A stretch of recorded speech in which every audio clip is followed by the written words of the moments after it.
Good afternoon, everyone. My name is Brock Johnston. I'm the Public Relations Manager here at the Iowa Soybean Association.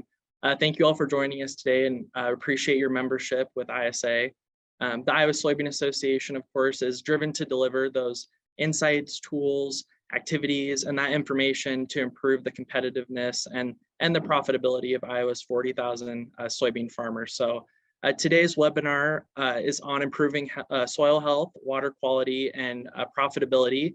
And it's part of our Innovation to Go series, led by the Research Center for Farming Innovation and staff there. So today we're joined by ISA's Conservation Agronomist team. Just a few quick housekeeping items here before we begin and hand it off to the team here. Today's webinar is designed to be really interactive. So just following the presentation, our Conservation Agronomist will be available to answer your questions here in real time. So feel free to use that Q&A feature below that you see to ask those questions either during or following the presentation. So we'll be collecting those responses throughout, and we'll have the team here that can answer those for you in the Q&A portion of the webinar. So with that, I will hand it over here to Ben and the team to give some intros and get started. Yeah, thanks, Brock. Welcome, everybody. Hope your day's off to a good start. Just wanted to take a moment and say thanks for joining us all today. And as Brock said, if you have any questions throughout the webinar, go ahead and pop those in the Q&A chat, and we'll answer those here at the end. As he mentioned, my name is Ben Porup, and I'm a conservation agronomist based out of the Iowa Soybean Association office in Ankeny. Here at the Iowa Soybean Association, we currently have a team of 5 conservation agronomists, 4 of which are embedded in ag retail locations across the state. And I'll introduce you to them here shortly in a minute. So hopping in here. As he mentioned, this is the Keys to Improve Soil Health, Water Quality, and Profitability webinar. So we're excited to share some exciting stuff we're working on and stuff we're passionate about here on the Conservation Agronomist team. So as I mentioned, 4 of the 5 of this team is embedded in an ag retail location across the state. The conservation agronomists embedded in these retail locations provide in-house conservation program and practice expertise for the ag retailers' customers. We understand that there's a lot of opportunity for conservation right now, and it's an exciting time. And the retail agronomists have wonderful relationships with all the farmers across Iowa. So our conservation agronomist team is excited to work with them to be that in-house conservation expert and help broaden the conservation landscape across Iowa by leveraging those relationships with the retail sector. Let's see, outside of the team here at ISA, conservation agronomist positions are starting to pop up in various organizations, including there's a staff at Heartland Co-op, which will be represented in the map on the next slide here, but we work closely with them. But conservation agronomists are a relatively new position over the last couple of years, and the network's really taken off and been exciting so far. So you may be asking, what is a conservation agronomist? You know, you can ask 100 different people and you get 100 different definitions. But here at ISA, our mission as conservation agronomists is to serve as a knowledgeable resource on both conservation funding and cost share, as well as to provide technical assistance for the implementation of conservation practices. We're here to help you maximize your farm's financials while implementing sustainable and renewable practices into the agricultural landscape. As I mentioned, we're experts on the different cost share opportunities across the state. There's a lot of funding available for conservation right now. If you're interested in conservation or have been doing conservation, there's a lot of opportunity out there. But not only can we get you hooked up with those resources, we want to make sure that you're successful in your implementation. So the last thing we would want to do is have you implement a conservation practice, have it not be successful, and you never want to do it again. A key part of our job is, you know, we're there every step of the way. Hey, you're interested. Okay, let's set up a plan. Here's some cost share. And how can we be successful? How can we make the practice work on your farm? So that's our main goal. With that, I'll kind of do some quick introductions of the team that you'll be hearing from today. Up here in the top left, we have Rosie Roberts. She's way up in Northwest Iowa. She works with Cooperative Farmers Elevator. CFE. This is her star on the map. You can see that. Below her, we have Ryan Johnson. He works closely with the Ag State team to cover that area. Below Ryan, we have Joe Webker. He's working with Landis, New Co-op, and Nutrient Ag Solutions, as well as leading the Farm to River partnership. I'm Ben Porup. I'm out of the Ankeny office here. I'm kind of the catch-all for the areas outside of their territory, and I'm also leading our North Raccoon RCPP. And then out on the eastern side, we got Evan Brame. He's working closely with Lynn Co-op out there. And then, as I mentioned, the Heartland team, Ruth McCabe and Emery Davis, kind of in between Evan and myself. And Will Hoffman covers the western part of the state for Heartland, kind of in between myself and Joe. So that's the team you're going to be hearing from today. We got a lot of exciting stuff. And with that, I am going to pass it over to Evan Brame, who's going to talk a little bit about cover crops. Great. Thanks, Ben. Good afternoon, everybody. My name is Evan Brame, conservation agronomist with Iowa Soybean Association in Eastern Iowa. And what I'm going to cover here is the economics and benefits of cover crops. So what are cover crops? Well, a simple definition is these are plants used for the protection and enrichment of the soil.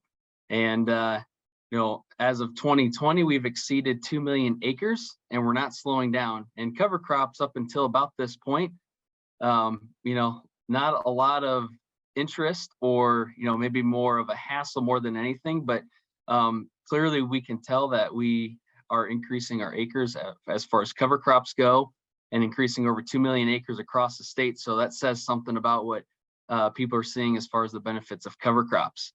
Typically, they're planted after the cash crop harvest in Iowa, so after corn or soybeans, but they are gaining a lot of popularity with earlier season interseeding options. So some of those would be using drones or airplanes as far as aerial application goes. You can pretty much do that at any point. And I think people are becoming more and more comfortable with that, utilizing that growing season as long as we can. And they're on the even earlier than that, I've seen some opportunities where farmers have put cover crops in as early as middle part of June into corn. It all depends on their goals. So there's a lot of interest of getting those cover crops out there sooner than later. In Iowa, cereal rye is the king. 90% of the cover crop acres, cereal rye is in the mix, whether as the sole species or a mix of a multi-species, but by diversity of our species is better. And that's what I encourage growers to do. If we can look at getting our grasses, such as cereal rye or oats is a good one as well to first get started with. Also incorporate a legume, such as a hairy vetch or a clover, and then even brassicas. And I'll kind of get into briefly what each one of those groups of cover crops do and what the benefits are.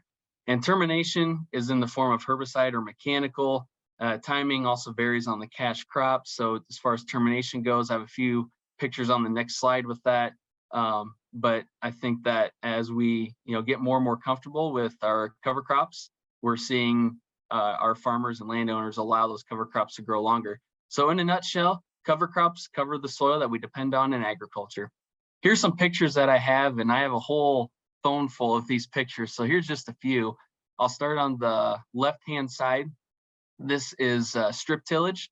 So down the center, the farmer put on anhydrous with dry fertilizer, and in between those strips where he'll plant corn is cereal rye, and this was planted in the fall, and this was terminated in the spring with the use of herbicide.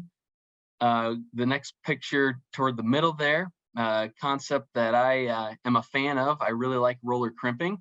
There are some challenges that come with that and really timing, but you can see the soybeans there were roller crimped and that cereal rye had reached anthesis, which means when it's flowering, and that's a time when the stem basically will crimp rather than just lay over. So you will, for the most part, kill a lot of that cereal rye out there, but you can see that mat that cereal rye has provided, and there's many benefits to that, including weed suppression and continuous food for soil microbes. And then the lower picture there in the lower left or lower right, excuse me, This is what I talked about interseeding early on. You can see that corn here is about V8, V9 corn.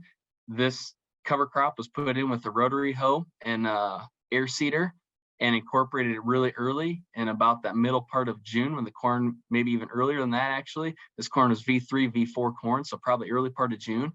And the goals for this are different, but obviously you can see an opportunity to take advantage of that growing window as much as we can. And then that last picture toward the top, everybody likes to see these famous pictures. It's not famous because I took it, but this is a tillage radish. And a lot of farmers like to see this incorporated into their system as a brassica, because as that is coming up out of the soil, it's breaking up those compaction layers. So, and you can see that it is in a diverse multi-species mix of cover crops. So here are some of the benefits, which can also relate to economics. One of my favorite things with cover crops and how I've seen it working retail and then in some other roles that I've seen in agriculture is weed suppression. I really like this. We have a lot of herbicide resistant weeds in Iowa, and this is where I personally saw this firsthand was cereal rye used for rylage for cattle. And we did a one-pass herbicide on the soybeans, and I said, there's something going on here. So it took me to see it to believe it, but I know that it can be possible. And it also makes the herbicides more effective. We're mitigating those weeds from emerging, and maybe not quite to the population or threshold as they have been, but we can make those herbicides more effective. Erosion control, this is a big one. I talked about my first slide, keeping that soil put. This is what cover crops do. They really reduce our wind and water erosion, and it also keeps fertilizers in the field. Fertilizers aren't cheap, inputs have gone up. Cover crops will keep the soil, but also fertilizers put in that field where you want them. Nutrient cycling, cover crops are great at doing this from a nitrogen perspective and also phosphorus. So again, that's where diversity in your mix is going to come into play, whether it's a grass or legume or brassica. They all have the opportunity to cycle nutrients that are out there in your field. Diversity, grasses are going to scavenge your nitrogen. Legumes will fix atmospheric nitrogen, so we can relate to soybeans or a legume cash crop. They don't require nitrogen. They fix it themselves. Legume cover crops are the same way, like a vetch, like our clovers. Brassicas, in my picture on that last slide, that's tillage radish, it's a brassica. They'll bust up those compaction layers. And some of our brassicas, such as buckwheat, will actually draw up phosphorus from deep below in our soil surface. And this is also an opportunity to reduce our front end load of nitrogen.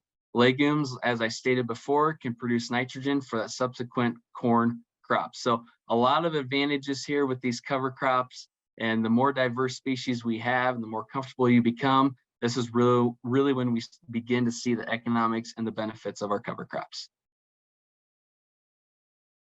And then how do we know? I know this is kind of a wordy slide, but what I think you need to start off with is set and understand your operational goals. If you are focused on just solely cost share, the cover crops are going to have a hard time really showing you the benefits on your operation. So really set what your goals are. I talk to farmers, maybe they want to reduce nitrogen. Maybe they want to graze livestock. Or one of my favorite things to talk to farmers and the operations about is passing it on to the next generation. I believe that the farmers who see that opportunity for family or a close friend to take over this land, they implement conservation on their acres because they really care and they know this is going to help our overall soil. Do some in-season testing. Something I've become a fan of is the Haney Soil Health Test. And there's a picture in the lower right corner of that. It's kind of wordy. I won't get into that too much, but really what the Haney test allows you to do is this is where you can begin to look at how much nitrogen you have from a cover crop, maybe those cost savings associated, and will also give you a cover crop mix for the future. Tissue test and plant sap analysis tests are great things to do in season to know if your cover crops are providing what you need to know, because these will give you an in-season analysis of what the nutrients the crops are actually taking up. And the water sampling. We do that a lot here at ISA, but this is a really good benchmark to see if these practices are working on your acres. You get these results, and then you can make these management decisions. Like I said, I have utilized the Haney Soil Health Test. Soil grid samples are the same exact way. But let us know how we can help you here at ISA. There's a lot of cost share programs available, and we want to help you succeed on your acres.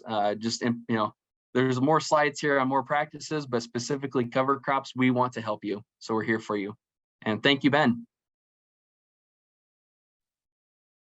Absolutely. So another in-field conservation practice that we really like to talk with farmers and try to figure out how it can fit well into each specific field is no-till, strip-till. So when we think about what does a no-till entail, basically it's figuring out how to work using zero tillage into your system and then still be able to maintain those high yields, maintain your right fertility recommendations, and at the end of the day, have that yield goal that you're going for. So when we talk through what are some of the benefits that we see from a no-till system, one of the biggest ones is an increase in your infiltration rates. So when you think about any time that we get a really big rain event, it's important to be able to suck up as much of that water into our soil profile as possible. And if you have really slow infiltration rates, then that results in a lot of soil runoff and erosion. And then also when you're thinking about how do you build up the water holding capacity of your soil, the less times you disturb it and run a tillage equipment through it, then you're really adding to your organic matter,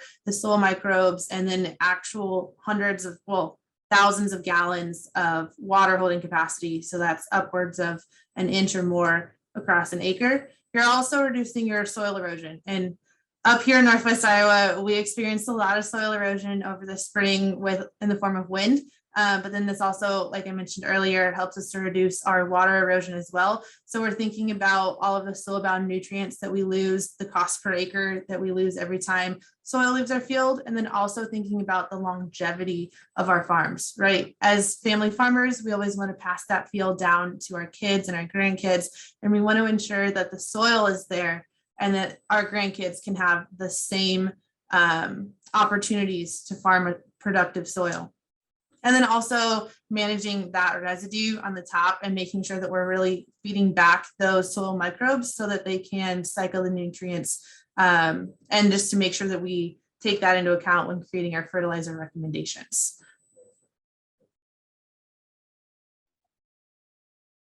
Thanks, Rosie. So as we begin to look at implementing cover crops and no-till on our acres, we relate that a lot to water quality. Here's a picture displaying the state of Iowa. There are many watersheds within our state, and there's a lot of crop ground. And farmers are the best stewards of their land, and we have that opportunity to implement conservation into our row crop acres with a focus on water quality. So as we've discussed cover crops and no-till, they can reduce nutrient loads. Cover crops can reduce nitrate by up to 70 pounds. There's a lot of variability on this, depends a lot on the seeding rate and biomass, but there's a lot of opportunity there to reduce that nitrate from getting into our water systems. Cover crops also reduce phosphorus. Phosphorus is bound tightly to soil particles and leaves our fields in the form of wind and water erosion, but cover crops can reduce that phosphorus from leaving by keeping that soil put. Reducing soil erosion, both cover crops, no-till, very good at this. They have the opportunity to reduce soil erosion by up to 90%. Again, many factors that this can attribute to, but nonetheless, we can really see this is where a lot of those benefits are going to come from.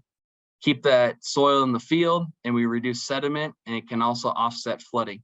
Water quality is important for drinking sources, cities, for human life, and also for our wildlife and plants and for the future of agriculture. We need to use conservation practices to improve water quality today and for our future generations.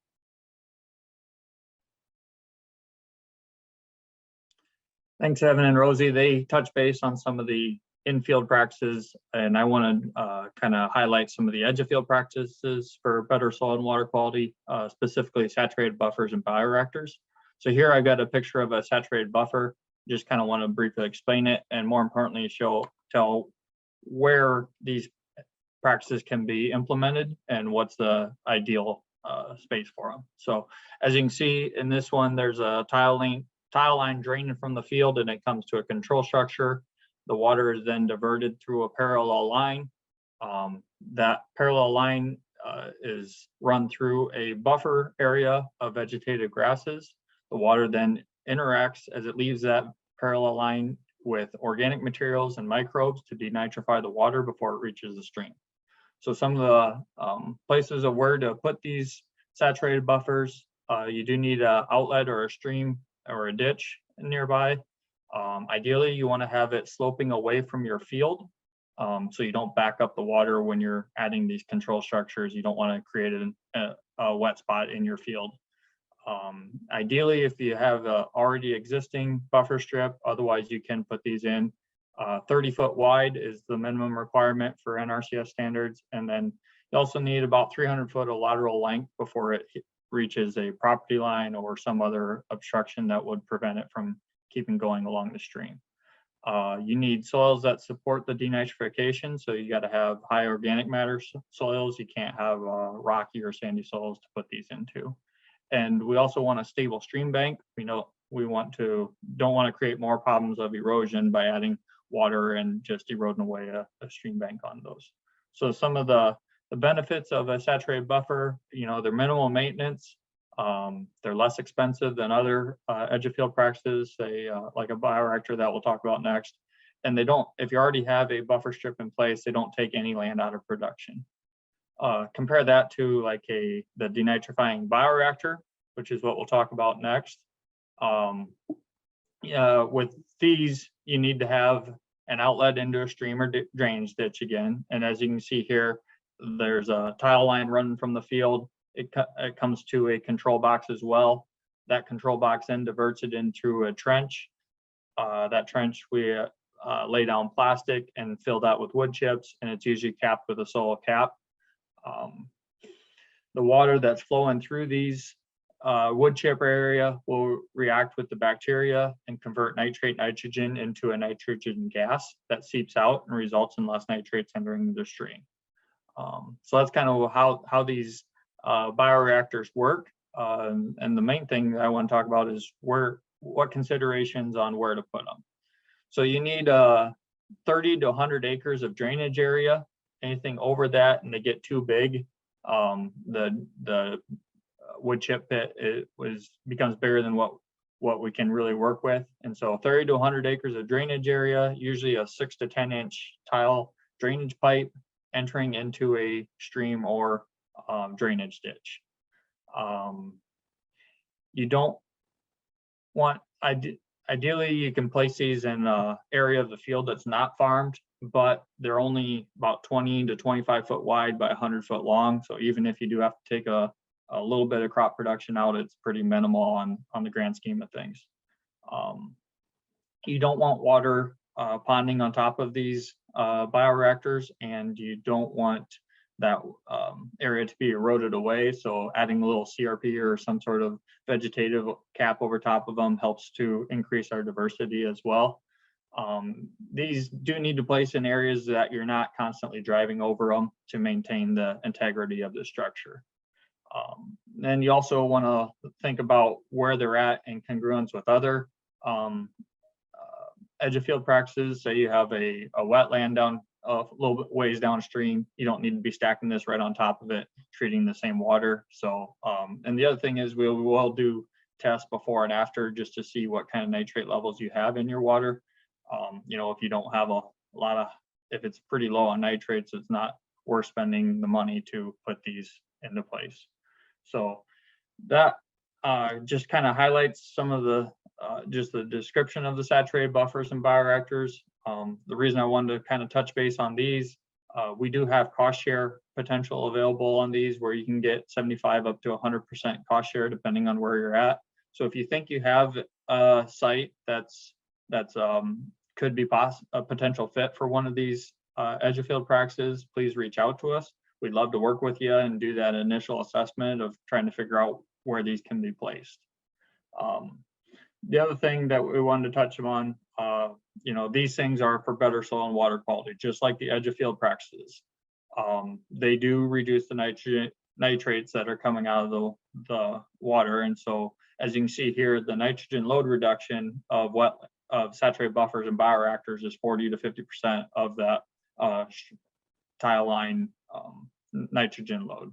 So it does reduce the nitrogen because in order to fulfill our Iowa nutrient reduction strategy goals, we do need both in-field and edge of field practices to be adopted to get closer to our goal of the Iowa Nutrient Induction Strategy having cleaner water quality. So with that, I will turn it over to Joe.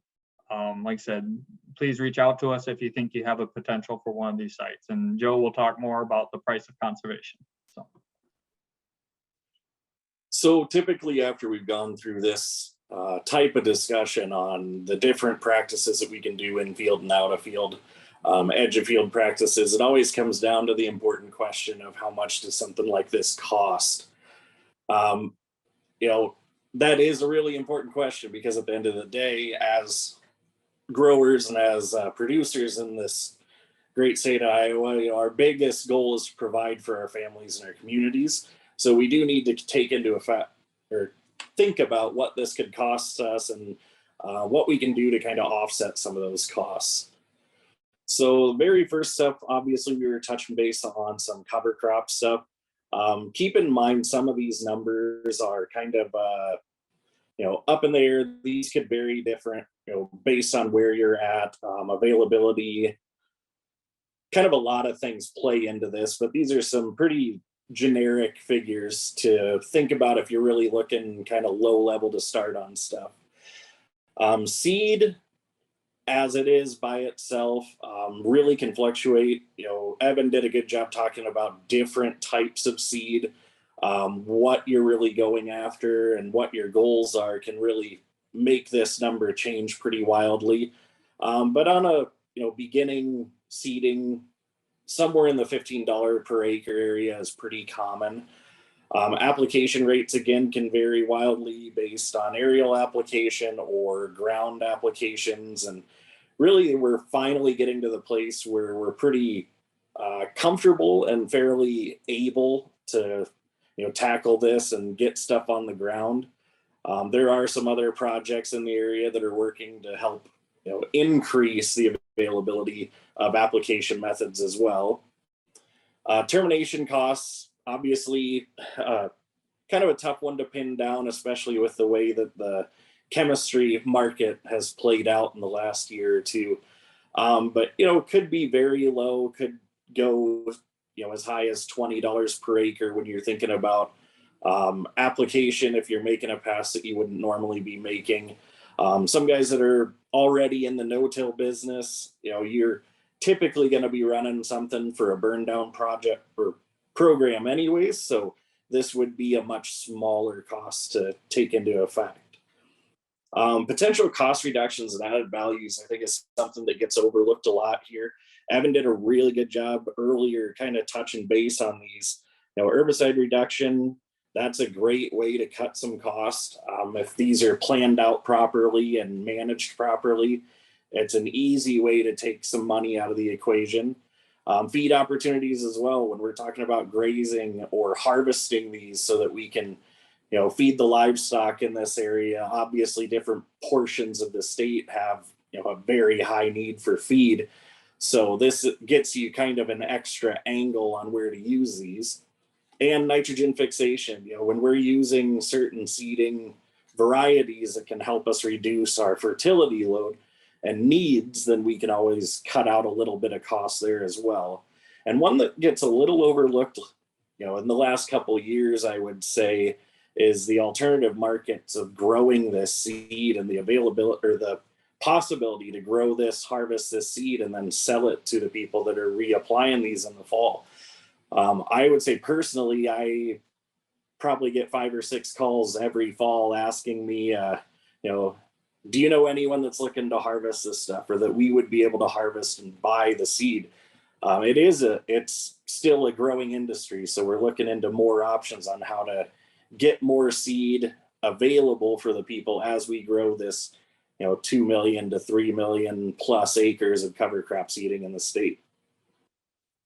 And as Ryan was talking about edge of field practices, obviously we're talking some bigger dollars here.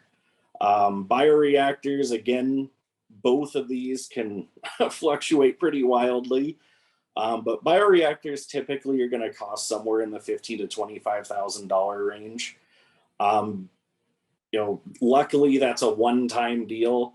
Most agreements are for the life of the bioreactor, so there isn't really a stipulation on having to come back and refill, recharge.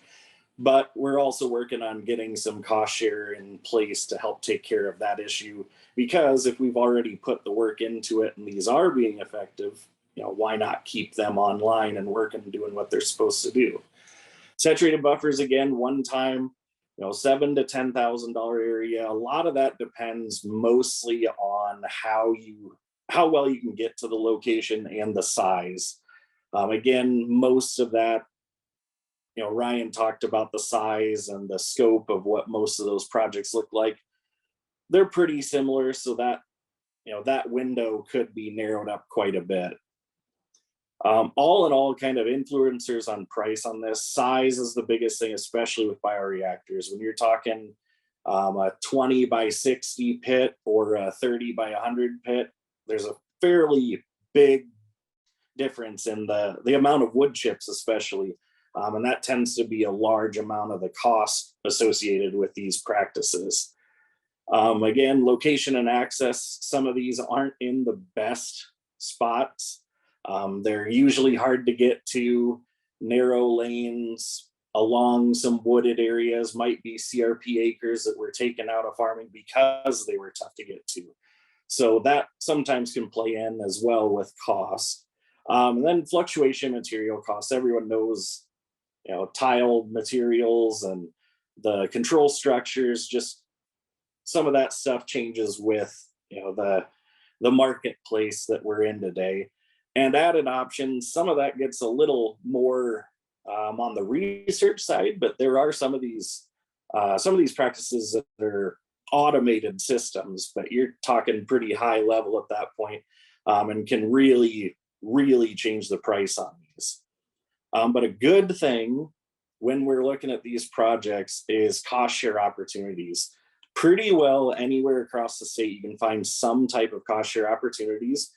Luckily, we have a whole team here, all of us, as well as the Heartland crew and some other people out here. Your local conservation professionals are gonna have information on these different funding opportunities. So it's pretty easy to reach out to us, especially if you think you've got a site that might be worth taking a look at. We can help walk through the initial planning, the ideas, do some site investigation stuff, and then work through the cost share side, where things get a little more difficult at times, but we can usually figure it out. So now that Joe gave us a little bit of insight as far as how expensive some of these practices are, we wanted to take a little bit of time to go over what are some of these cost share options that are out there. As professionals in the conservation industry, we know that these can get really confusing sometimes, and that you as farmers need help just to try to understand, A, what are these programs, what do they all entail, and B, what can stack on top of other ones. So the general rule of thumb when you're looking at cost shares available for conservation practices is you have two different pools of funding to pull from, one being public funds, so think both state and federal funding, and there's also a bucket of private funding as well. The general rule of thumb is you can stack and add cost share programs as long as they come from different groups or different funding pools, right? So I just want to take a quick minute to walk through what do all of these acronyms mean. I like to joke that it's like alphabet soup because we get so many acronyms in this industry. So on the state level, WQI stands for Water Quality Initiatives, and this is funding that goes into cover crop acres, whether it's first time or veteran users of cover crops. Nitrogen stabilizers in the form of a nitropyrin nitrification inhibitor. And there's also funding in WQI for strip till, no-till acres as well. On the federal level, RCPP stands for Regional Conservation Partnership Programs. Here at ISA, we have a lot of RCPPs across the state. EQIP, that's the Environmental Quality Incentives Program. Those are usually multi-year contracts through the NRCS, and you can do them for any infield or edge of field conservation practice. CSP is conservation stewardship program. That one is a little more specific to your field. You can sit down and go through what are your goals for your field in terms of implementing XYZ conservation practices onto your acres. And that's also a multi-year program as well. And then we also don't want to overlook that there are insurance premiums for doing cover crops, both on the state and the federal level. So going over to the private sector, there's a couple different organizations out there that have pretty well-known cost share programs, whether it be for cover crops, ecosystem services, carbon, the works. One that we've been promoting a little bit is the Practical Farmers of Iowa one. This fall, they have a pretty good program that basically anyone who's doing cover crops can enroll some sort of acres into. And there's very little restrictions like there are in some of the other programs.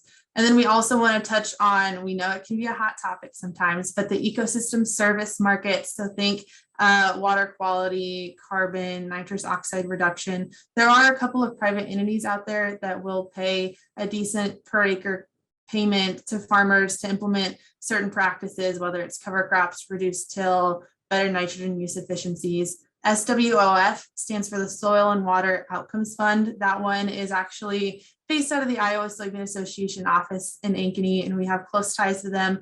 They're basically trying to figure out new ways to fund for basically improving your soil and water stewardship. Truterra is a branch of Land O'Lakes that's focusing on kind of the carbon and the nitrous oxide sector. And there are some other private ones as well, but those are the ones that I just wanted to briefly touch. And I'm going to toss it over to Ben, who's going to talk a little bit more about the specifics after we saw the prices that Joe was saying, just so that we can get a good grasp around the total coverage that these cost share options can provide for you folks. Yes, thank you, Rosie. As Joe mentioned, he kind of went over the main practices we talked about today and what they would cost. There's, as Rosie mentioned, there's a whole lot of different funding sources out there. It can get confusing. Everybody has different rates, this, that, and the other. But I just kind of did a simple, quick breakdown here of per practice. You know, there's never been a better time out there to get into conservation. There's more funding than there has ever been. There seems to forecast that there will be more funding than there has ever been. So now is really a time to take advantage. When we're looking at cover crops, I think Joe estimated, you know, right in that $35 to $45 an acre range, depending on, you know, what seed types you're doing. Is it new cover crop acres? Is it existing? Are we adding in a species? Are we going from basic to a multi-species? Stuff like that's really going to kind of influence where this cost share can come in. But this year we've seen anywhere between $25 an acre, you know, if that's throwing oats in your fertilizer pass and calling it good, all the way up to $60 an acre through some of the RCPP programs that you heard, the regional conservation partnership programs. For no-till and strip-till, we've seen between $10 and $25 an acre. The big influencer there is, are you just reduced tilling, strip tilling, or no-tilling? The edge of field practices, like Joe mentioned, they can vary in size, location, all that. So it's hard. It's more of a case-by-case basis. It's harder to pinpoint, you know, this is a payment you're going to get. But that sweet spot's between 75 and up to 100% covered. We've had several of these bioreactors and saturated buffers go into areas where we've gotten up to 100% of that covered, or of that cost covered. So for the saturated buffers, bioreactors, and oxbows, there's a lot of potential out there, and get in some areas and look at some things where it won't cost a dime out of pocket. So again, we know the cost share can get confusing. There's a lot of acronyms out there. There's a lot of different programs, but that's what part of our job is here, is to help you navigate through those, and we're experts on them. So we'll be with you from the time you apply to when implementation time comes around. We'll be there to help make sure that you're successful. So with that, just to kind of summarize and wrap up here before we get into some questions that I see have popped up. Again, we're here to help maximize your farm's financials, and we can do this by implementing a more sustainable future. Reach out to us, anyone who's local, whether it's our team, if you know members of the Heartland team or other conservation professionals. We're here to help you. I'll have some contact information popped up here and on this closing slide. But we're here for you. We're a resource to you. Please, please, please feel free to reach out. If you have any questions on anything today, throw them in the chat. We'll be around, be happy to answer them. And just again, I want to thank you all for your time joining us today. And we look forward to interacting with you guys and hearing what questions you have. Great. Yeah, thank you everyone for your slides and for providing that info. So we'll go ahead and get started here with some of the questions that came in throughout the presentation. I think a good place to start, Ben, would actually be with you in this question that came in. We had a question concerning, what are the biggest hurdles or some of those hurdles that you hear about when farmers come to you, or feel free anyone to chime in too with your insights as well, but when they're trying to, implement some of these conservation practices that you've went over here today. Yeah, when you go out, I've been out and talking to various growers and industry professionals, and it kind of surprised me, there's a lot of, as we mentioned, there's a lot of funding opportunities out there, a lot of different programs. You would think that would be the biggest, there's yield risk here, there's XYZ costs associated with implementing these practices, and I don't know how I can make the economics work in my operation. And more surprisingly, it's just been that they feel they haven't had that resource to make them confident enough to implement some of these practices. They're in it for the environmental effects. They're in it for water quality. They want to keep soil in their field. They just don't have the confidence that they know enough to make it work in their operation. And that's where the conservation agronomist role, I think, really comes in. Is yes, we can help you work through the funding. Yes, we can sit here and talk all day about what we're going to do on your farm, but actually being able to be in the field and help you be successful and help it work and be sustainable in your operation.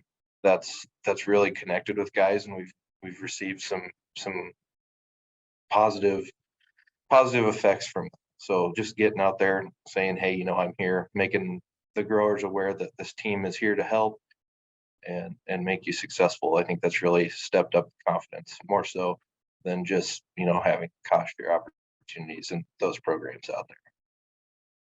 Certainly, yeah, and it's great to see, even as the team expands here too, just more more assistance for farmers when they have these type of questions on implementing these practices. So we'll go ahead and move on to some other questions here, just working our way throughout this webinar here. So the next question concerned, Evan, you went over kind of the logistics and background on some of those different cover crop options and management things that farmers can consider when they're thinking about maybe starting these cover crops or continuing to.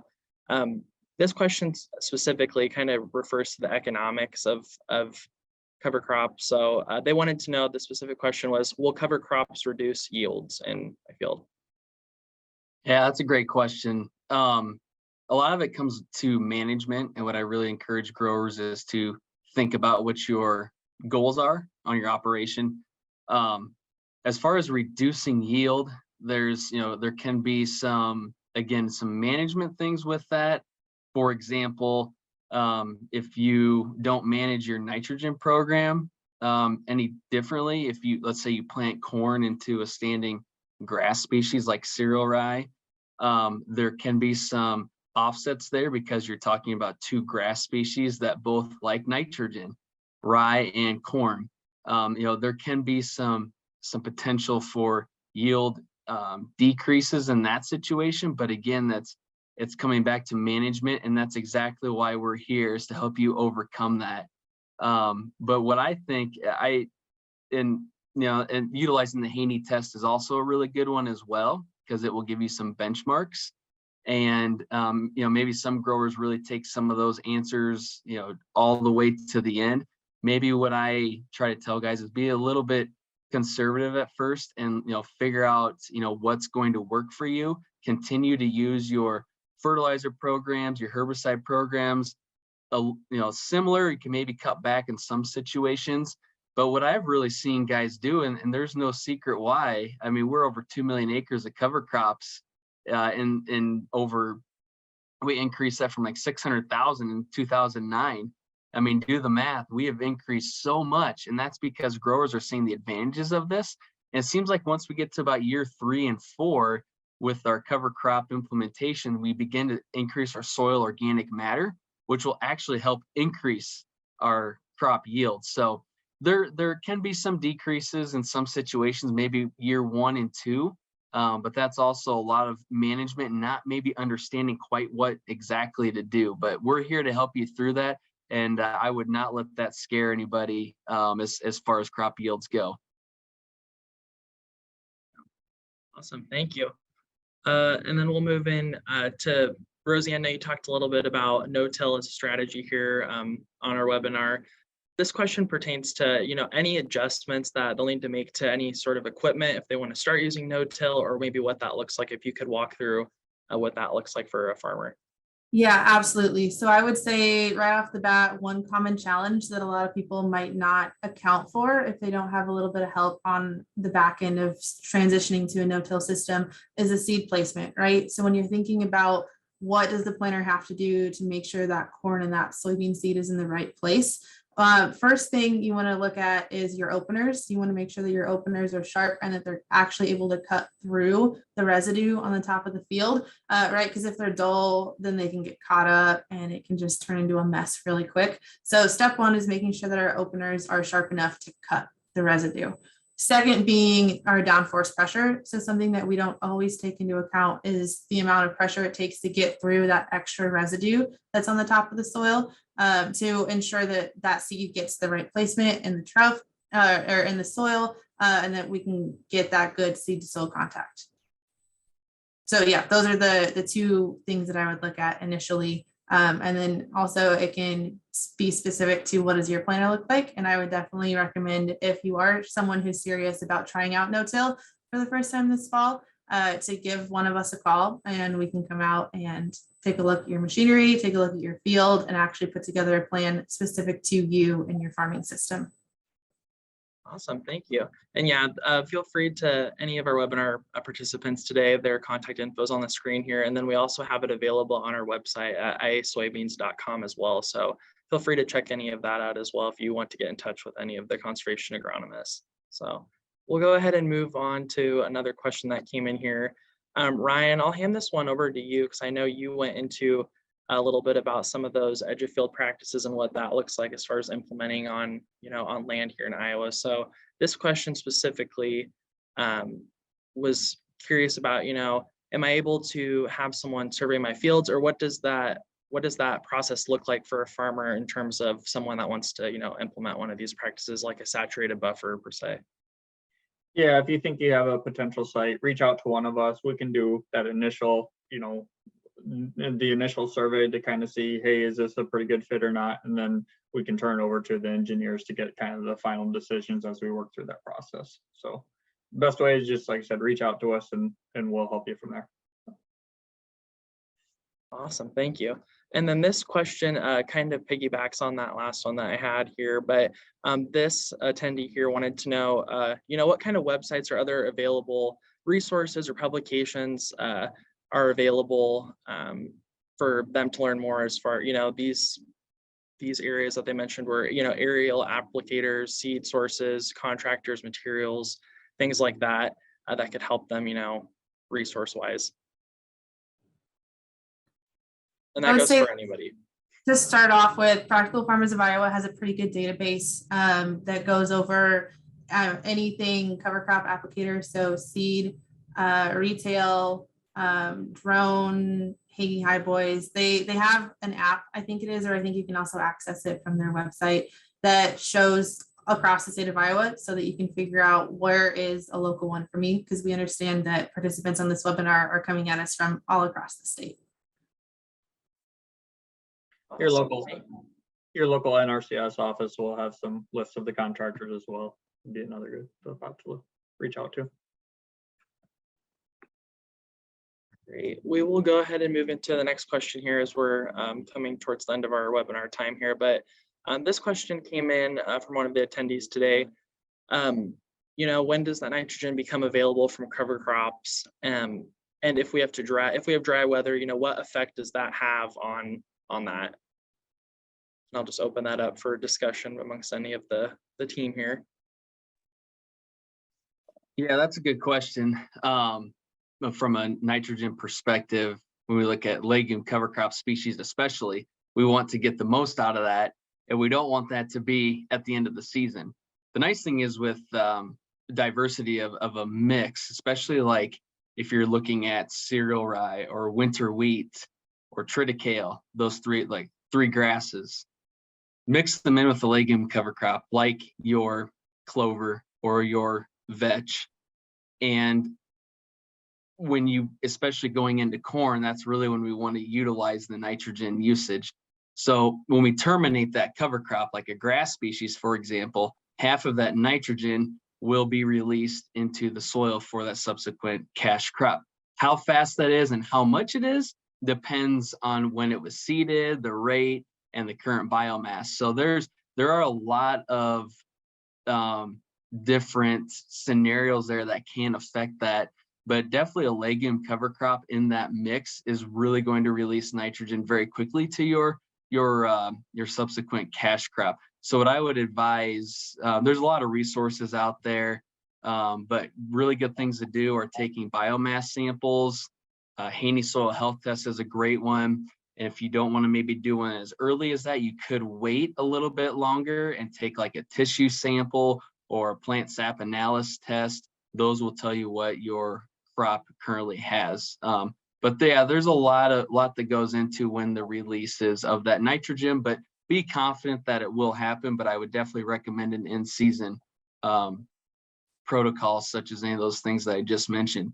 And dry weather is going to affect that as well. I know if it's a drought and we don't get as much cover crop growth or as much biomass, we are going to have less potential for that nitrogen. So my advice is, keep us as a great resource, any of your local independent crop consultants as well, but utilize any of those in-season protocols. That's really going to help you. And on top of what Evan said, I just want to throw a quick reminder that earlier this year, Iowa Soybean Association published our Advances in Cover Crop Management booklet, which is like a 10 or 12 page booklet that basically has shown all of our research in all of these different areas of cover crops. What changes do we need to add to our planner, termination methods, et cetera. One of my favorite pages in it is towards the end of it. It actually talks about some of our research that shows how many days post termination it takes for that nitrogen to become available to the cover crops. And I'm pretty sure they even go into analysis, checking out the differences between a wet versus a more normal year. So I would definitely recommend everyone to go check that out. I know that's on our website. And then we also have hard copies as well.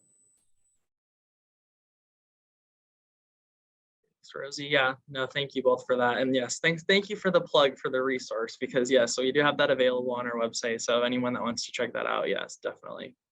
And then we'll move into another question here.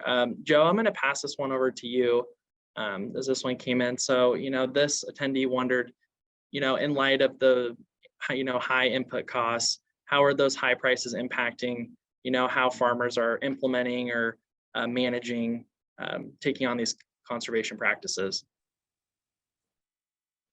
Yeah, so like we mentioned earlier, I mean, obviously at the end of the day, we have to make profit, we have to provide, and that does get tougher, especially with chemistry costs right now, equipment costs, fuel costs, everything seems to be going up.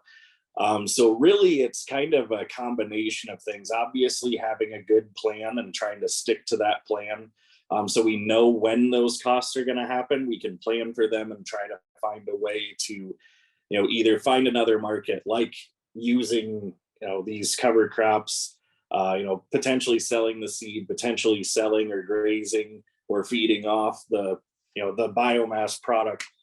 But also, relying on not just the conservation agronomists here, but the entire staff at Iowa Soybean and some other, different entities in the business that are really digging in and working on a ton of research to figure out, what are the ways that we can cut costs, or what are ways that we can be more efficient and more productive to help offset these changes that inevitably we're going to run into, where we don't have a say in what this stuff's going to cost, but we kind of have a say in how we're going to handle them.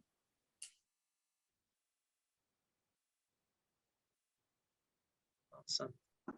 Yeah, well, if anyone else has any other questions, feel free to drop them here in the Q&A feature. We have another minute or two here. We can probably answer some more. But if not, I will go ahead and just kind of wrap up here with the team.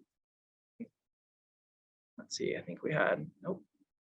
But yeah, so we'll keep an eye on that Q&A feature. If anyone has any additional questions or wants to learn more information about any of the topics that we talked about here today, I'd just encourage you to reach out to any of our great conservation agronomists here.